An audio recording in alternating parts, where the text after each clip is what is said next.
Hello, everyone. Welcome to this month's Power Up series for OpenAir. I'm Ron Bro, CEO of TopStep. Thank you for joining us today. Today's topic, we're going to tackle customer PO management in NetSuite OpenAir. Managing customer POs can be a painful manual process without the right tool. For you OpenAir customers, you have several options on how to manage customer POs. Those options can vary. They can be quite simple or more complex depending on your needs. We'll take a look at the tool and see some of the options for managing customer POs and some of the best practices we find with our customers. So let's start with the simplest way to manage POs. If you have very few POs, and when you do get POs, there's pretty specifically one per project or one per customer, and they don't change, and you're not too worried about managing the value of the PO, then really all you need the PO is to show up on the invoice to accommodate your customer. In that scenario, we see customers just doing a custom field on the project properties. This allows them to just go in and they can just type in, the PO number, 1, 2, 3, 4, 5, 6.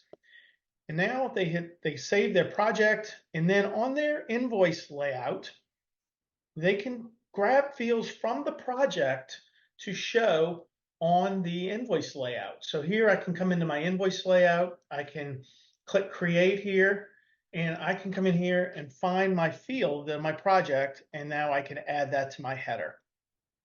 So this allows you to get the project PO number on the invoice, very simple, easy to set up, easy to manage. But the cons are, you're not managing to a PO value.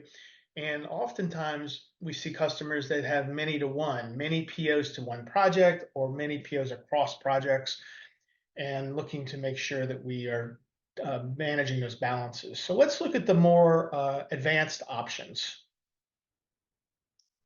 Under invoices administration, you have the ability to manage customer POs. And so here is where you would go to create your PO against your customer. So again, drilling down into this one, we have our PO number, our customer. So notice is at a customer level, not at a project level. More PO information, date and amount, multi-currency, of course, is all able to set up. So I create my PO, I save my record, and now I can go back to my project. Let's go back to our same project for ERP deployment.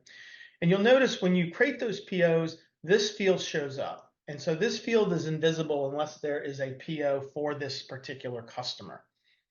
I can come in now and I can edit or create, and now I can add the PO to this customer project that this PO applies to. And you'll notice I have two POs for this customer.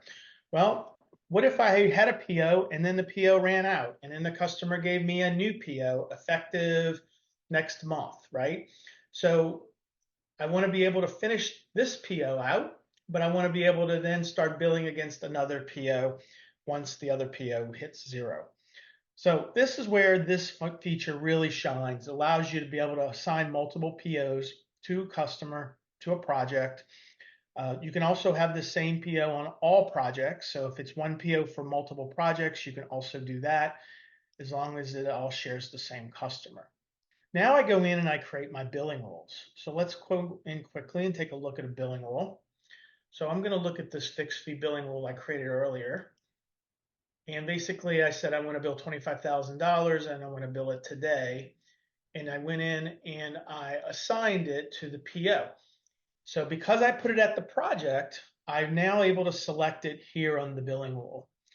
And I could have another billing rule with a different PO. If I'm doing time and materials, I could have a time and material rule that ends on a certain date for one PO and create a second rule that picks up on the next date with a new PO, drawing down from that. So being able to have all those multiple billing rules and multiple POs really gives you a lot of advanced features and functionality to manage the PO.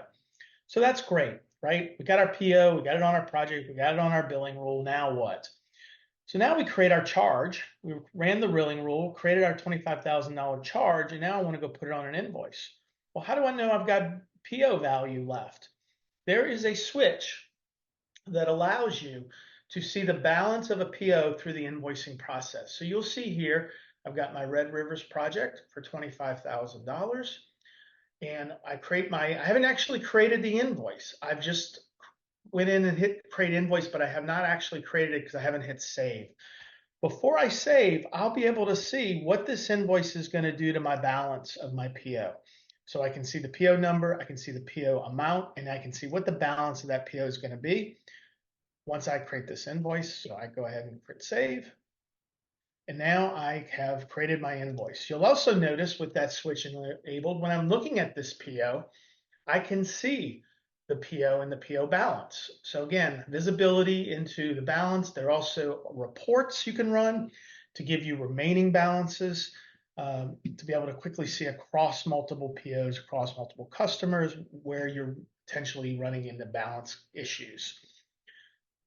One other note to highlight, POs are great if you are using the PO for another use case and you still want some of the same functionality.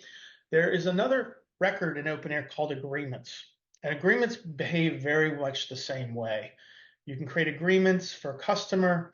You can then sign that agreement to a project, to billing rules. You can draw down from that agreement amount. Again, the record is very similar. It gives you just another option if maybe you have a use case where you want to track POs, but you also want to track, MSA value or something to that effect. So again, giving you lots of options in OpenAir to be flexible. And then the agreements also will be drawn down, and you'll see some of those balances as well in OpenAir. So again, agreements, POs. I go to PO first, and then if I have a use case and need a secondary object, agreements are a good option as well. Thank you for joining again today. If you want to know more, please visit our website at topstepllc.com. We have lots of content like this and others for pretty much any topic around OpenAir you're looking for. Also, feel free to follow us on LinkedIn, as well as joining our OpenAir user group on LinkedIn. Again, thank you for joining. Everyone have a great day.